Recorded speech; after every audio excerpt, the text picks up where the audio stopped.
My name is Lade Gibson, and today we will be looking back at the 200 years or so to the beginning of our country's history. So, at first we'll be looking at the Treaty of Utrecht. So, here we go.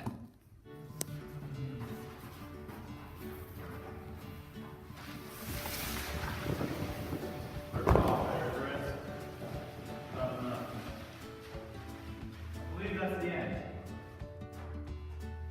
We hereby sign this Treaty of Utrecht, establishing peace, maybe you don't know, between us.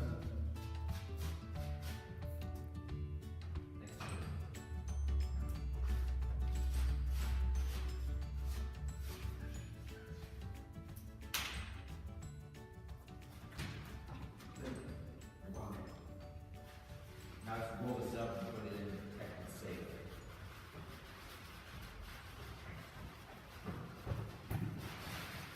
Three hours later.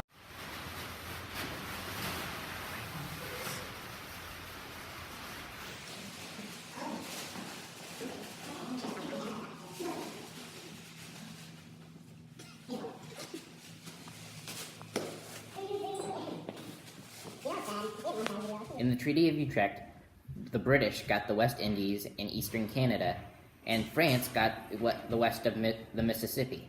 This led to conflicts which sparked the French and Indian War.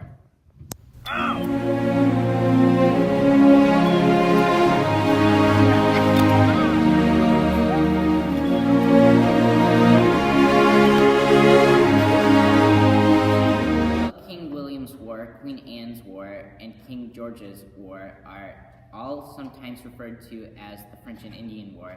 The title of the French and Indian War is reserved to the decisive conflict against that conflict fought from 1754 to 1763. In contrast to those earlier primarily European conflicts, the French and Indian War began in the New World and spread to Europe, where it broke out officially in 1756 and became known as the 7 Years' War, from 1756 to 63. The 7 Years' War eventually saw Britain and Prussia allied against Asia, Russia, France, Spain, and several other nations. We had a special interview with the two main generals, George Washington and Edward Braddock. Hello, this is Kurt Gibson reporting live, and I am glad to be having an interview with George Washington and Edward Braddock. So, Mr. Washington, how do you feel knowing that you started the French and Indian War? You warned Braddock that the Indians wouldn't fight back in the open, right? Yes, I did. I warned him and he wasn't very wise. He didn't take my advice. Okay, It to was make things good fair, advice, you and he was lost just so many stubborn battles. butthole. I shouldn't have listened to you, but then I got shot through the lungs because I didn't. So I guess I was stupid, but I told you, He- you're swimming. no. You are swimming in your blood. You are suffocating. fair enough. But And I Brad- didn't want to listen to you because you were dumb, so it's fine. Mr. Braddock, why did you not take the advice, and how did you feel after getting defeated? Okay, so I didn't listen to him because George Washington was not the smartest guy. He was kind of like the little young upstart, and I was the little fart. Didn't want to listen to him. And so I completely agree with that. I tried- You are a little fart. I You're a tried to- crotchety old man Okay. that. Okay, so I tried to move all my people and supplies through the woods, but he said I shouldn't because the Indians were, I didn't believe him, and then the Indians shot me right through the lungs, and I died. So I guess you could say in hindsight, I should have listened to him, but I didn't want to. Yes, you should have. You should So- take my advice more often. It's fine. I'm happy to be dead.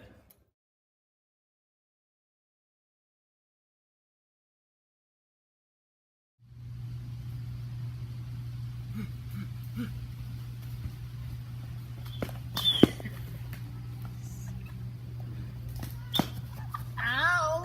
That one hurt!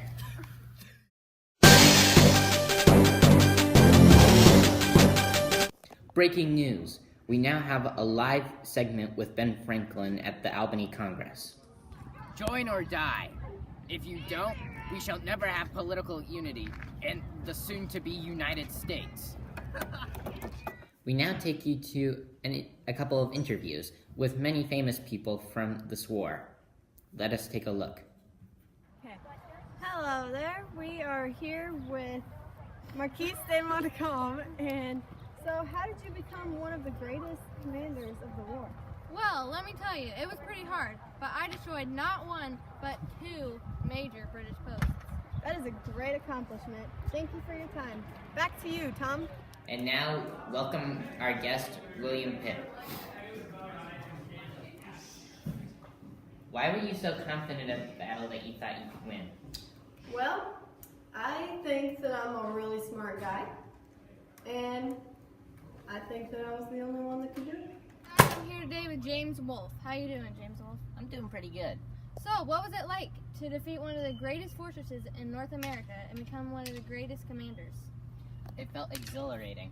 I mean, you look at this was my doing. And not to seem prideful or anything, but I don't think any other Army commander could have done it any better. All right, we just heard from James Wolfe.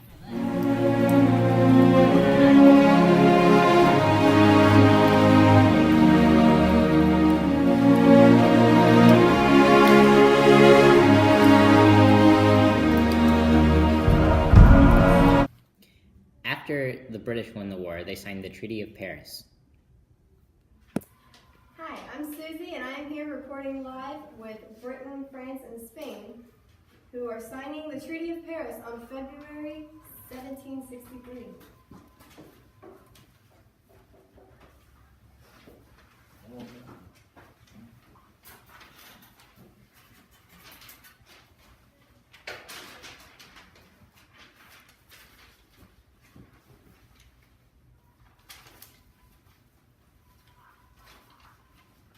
In case you missed that, the 7 Years' War ended with the Treaty of Paris being signed on February 1763.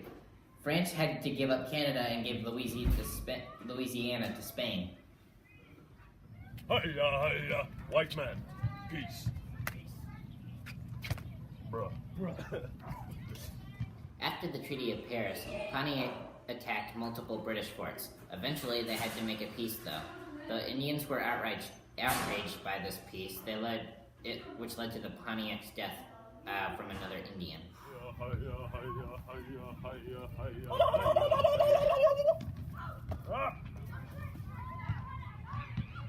Now we go to the weather. Hello, we're out here in Massachusetts and the weather really sucks today. I'm Christopher D and this is... I'm Timmy Z, and today we're going to be talking about the weather. So to start off, pretty obviously, it's a little overcast everywhere. You can see there's no sun. It's wet. The water's everywhere. And yes, back to you. Clearly, it's starting to get a little bit very wet. It's flooding in certain areas, and you might want to watch out when you're driving your wagons or riding your horses because it's a little bit slick out. You don't want to slide and maybe spin out and cause some issues. I mean, honestly, I could probably make a pot of tea with all this water. that You is really being poured. could. I mean, it's already It's seasoned even. insane. Like, all these horses might get stuck. And the I pigs will have know, all they could this die. mud. I mean, They'll lots of roll people around. could have some issues today. No money, no horses, no food, but lots of tea. I mean, it's already seasoned even. They'd have a great Back time. to you, Phil.